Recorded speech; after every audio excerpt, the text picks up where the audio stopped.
is Never Gallimore from the Dallas Cowboys, and I want to give a major shout out to Mike Tag. Keep bringing the hype to the Cowboys Nation. We love and appreciate it. Now, can you dig it? Let's get it. Woo! What's up, Cowboys Nation?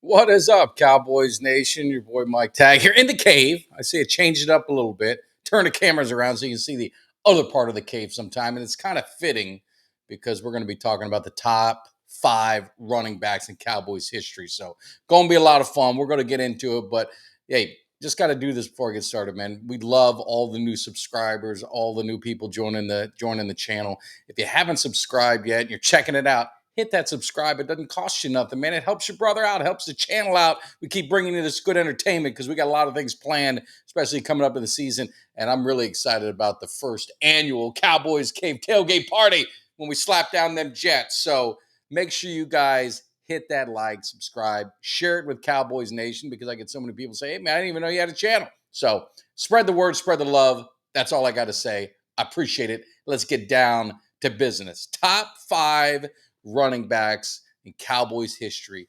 We know the running back, lineage of the running backs in Cowboys history is so big. It's so like, who do you leave off the list? Who makes the list? It gets kind of tricky. It gets kind of tricky when you get to that, 3, 4, 5. I think 1 and 2 we probably know, who it's all about. But it's just a matter of your taste. So my number 5. It may be controversial, may not. It matters what you guys like because there's so many ones that you could probably throw in that 5 spot. But number 5 to me is got to be Marion Barber. Didn't put up the huge numbers, didn't have the long career, with the Cowboys, 4,700 yards plus, 53 touchdowns in 6 years. Made the Pro Bowl as a backup.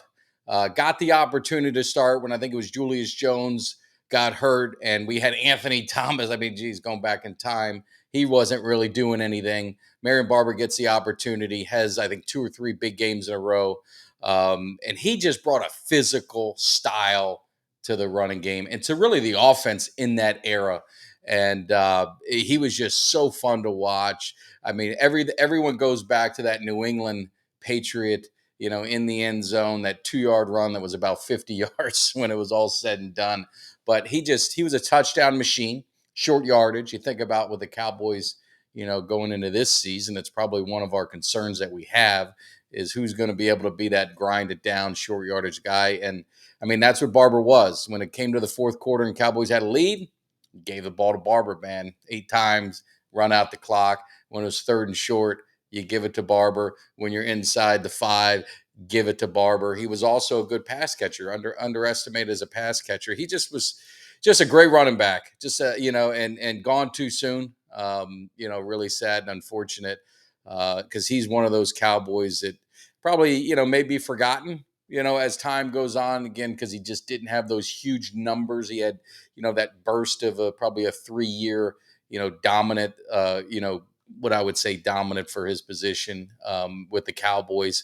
And he was just so awesome to watch. So he's my number 5. So that says, man, how do you leave, some of these other guys off? And we'll talk about them because it's hard to leave it off. But he's going to be our number 5. So we got to get to number 4. And number 4, you got to, your boys got to do some work here. I did a lot of work for this stuff. And we're going to, let me pop that in there. We are going to get to number 4. And this player, before my time. So again, I'm going off history and going off, what I've read and what I've seen. But Don Perkins, he played in the 60s, played with the Cowboys in the 60s, was Rookie of the Year. I think he was a 6-time Pro Bowler, All-Pro, played in that, that different area. And the funny thing with him is, I always thought he was running back. He was really a fullback. And, he's a great pass blocker.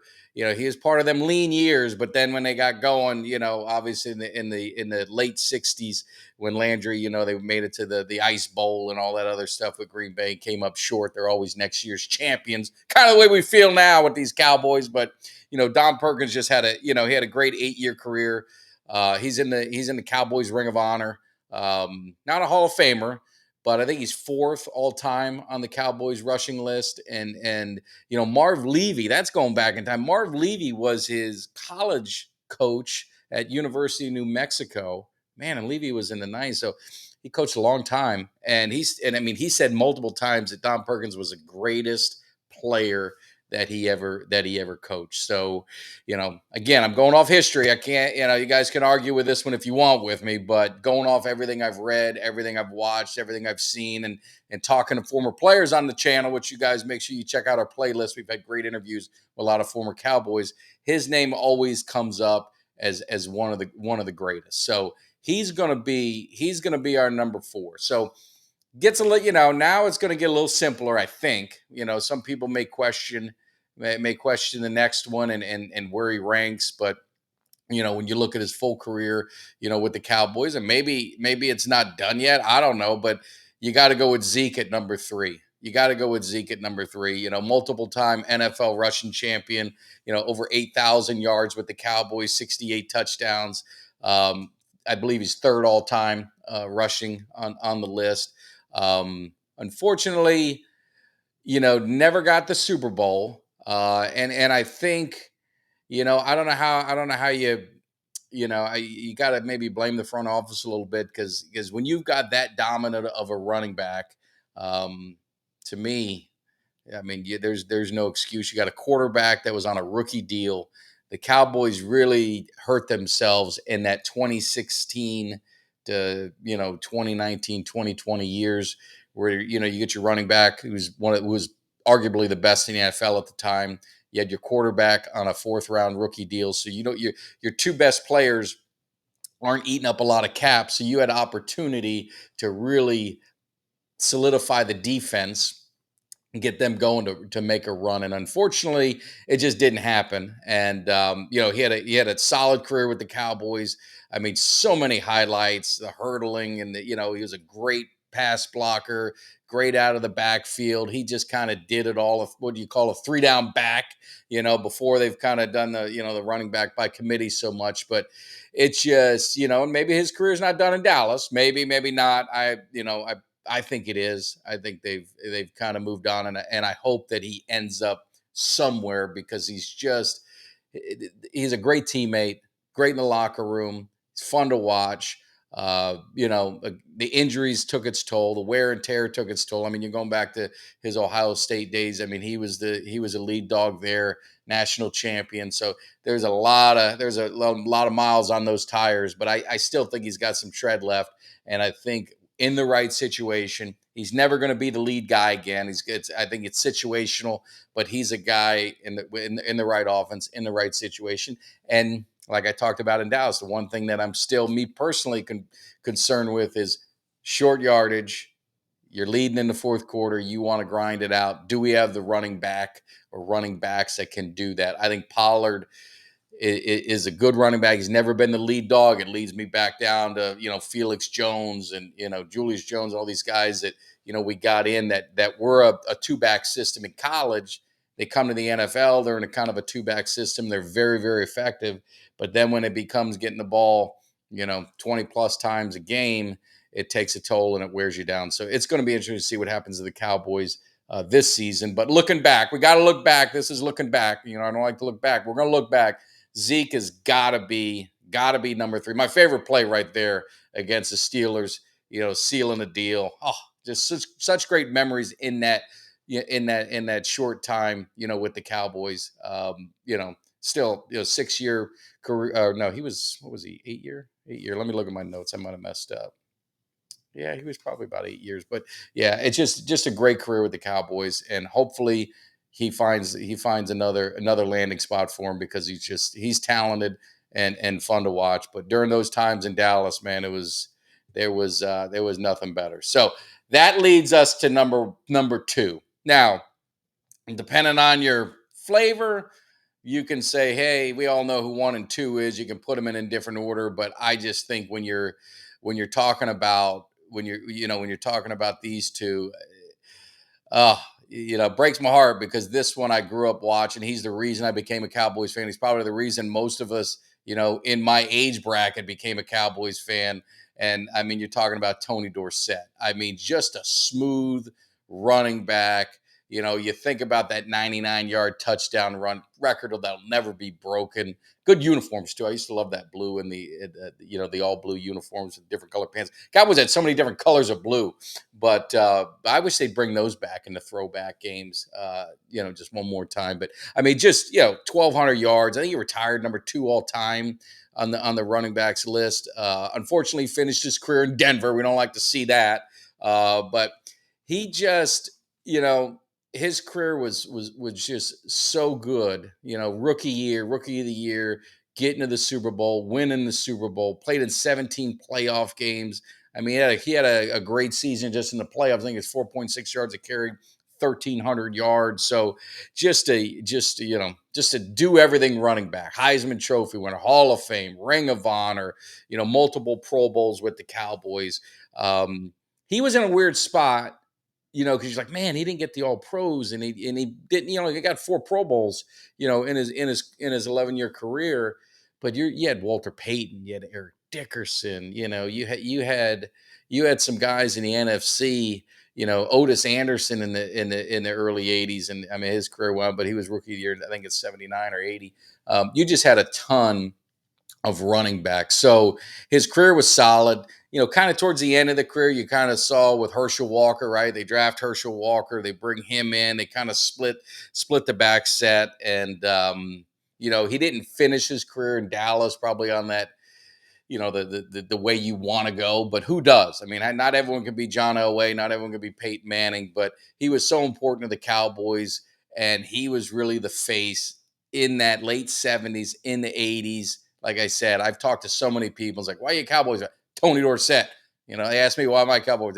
It was Tony Dorsett. I was number 33 as a kid. I loved Tony Dorsett, and just great person too. And hopefully one day we get him in the cave. That's what I'm talking. That'd be a dream come true to get him to hang out in the cave and talk about some great memories and his time with Dallas, and just really the appreciation that we have for him and everything he did in Dallas. But he's number 2. He's our number 2.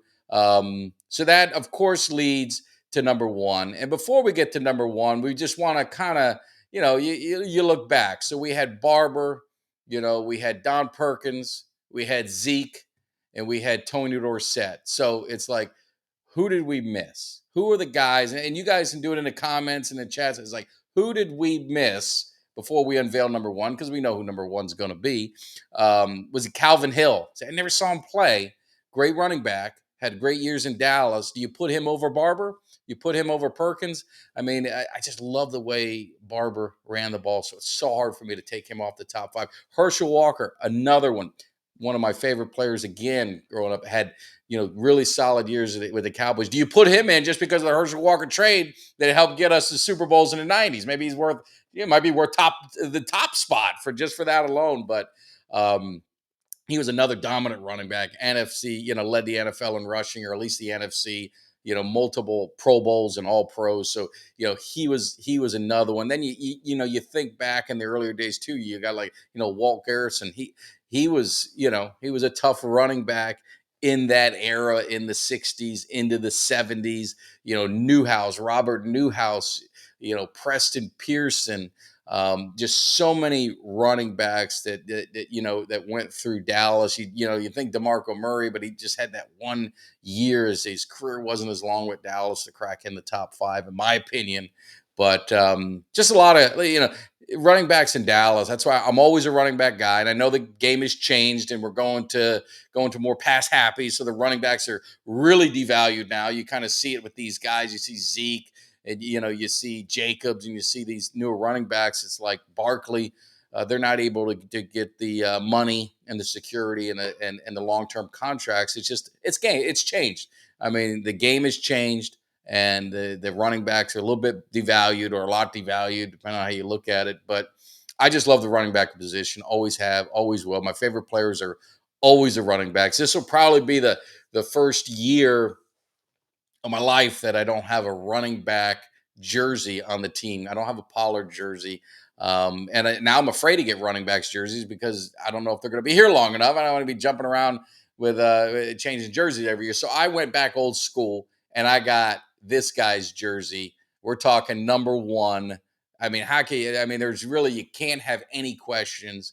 Emmitt Smith, to me, the greatest running back in Cowboys history, but arguably the greatest Dallas Cowboy player in their history. I mean, you're talking about so many Pro Bowls, and I know they've been kind of watered down now, but in his era, I mean, the Pro Bowls mattered. 8 Pro Bowls, four All Pros.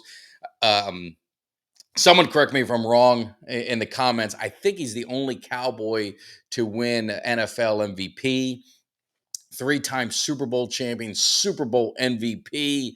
I mean, he was like Tony Dorsett, a career in the playoffs, 17 games, almost 1,600 yards, 19 touchdowns. He was a touchdown machine, 164 touchdowns in his career. I don't think that's going to be, broken by a running back. I don't think his rushing title, all-time rushing leader, 1,800 yards plus. I don't see that ever being broken by anyone, especially what we talked about earlier with with the way that the game is going away from the run, or at least running back by committee and this and that. I just don't see his record being broken, at least in my lifetime, unless they really change and go, everything goes full circle. So maybe it goes back in time. But the thing with Emmitt Smith, and if you follow the channel and you see me with some of these, we bring in guys from other teams and that played the Cowboys and they like the Cowboys. That way we get the other side of the rivalry. Someone will always go back to Emmitt Smith and they'll say, well, Emmitt Smith, he had the line. He had, they had this unbelievable line. And, that's why he did what he did. And I say, if that's what your belief is, he had a good offensive line, above average offensive line, could be great offensive line, but he did so much and he made that line really good. And I always go back to when he held out and wanted a few more bucks that he deserved. They said, we'll just draft a running back and throw him in there. They threw Derek Lassick in there. We didn't win a game, couldn't run the ball. Same offensive line, nothing changed. So what changed was the player that was behind that offensive line. So, Emmitt Smith and it's hard to say an underrated running back who's an all-time leader, but he never gets mentioned as the all-time greats. And like I say, he wasn't flashy. They said he wasn't fast, but I remember, I think it was 96, first carry of the game, or it was a 95 season, excuse me, first carry of the game, 80 yards against the Giants. No one caught him. So he was fast enough. And he had football speed, great instincts, great vision. But he was just one of a kind, pleasure to watch. And probably the most important thing, obviously my favorite player all time with the Cowboys, because he was there the longest, and that's the formidable years, and being, late teenager into my 20s, just really watching football. Got to meet him probably, 3 or 4 times, and he was always a nice guy. Now I know that's not always the case. You catch a guy, we're all human. You catch him at the wrong time, but as a fan of Emmitt Smith and just someone, one of my favorite players, to make sure that there wasn't a negative experience of me, that's cool for me. Because I think I've told the story. My brother was he's a big Broncos fan, and he met Terrell Davis, and Terrell Davis could be a great guy. But the one time he met him, Terrell Davis was kind of like a jerk.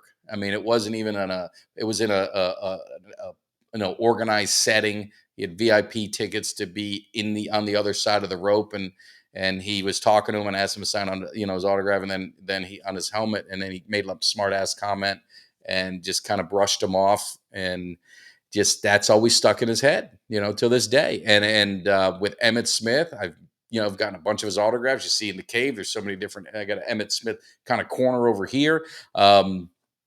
He was always cordial, always nice, had a great sense of humor. So very grateful for that. So he's number one. He's number one all time. We did our top 5 running backs. Like I said, we'll count them down one more time. Number 1, Emmitt Smith. Number 2, Tony Dorsett.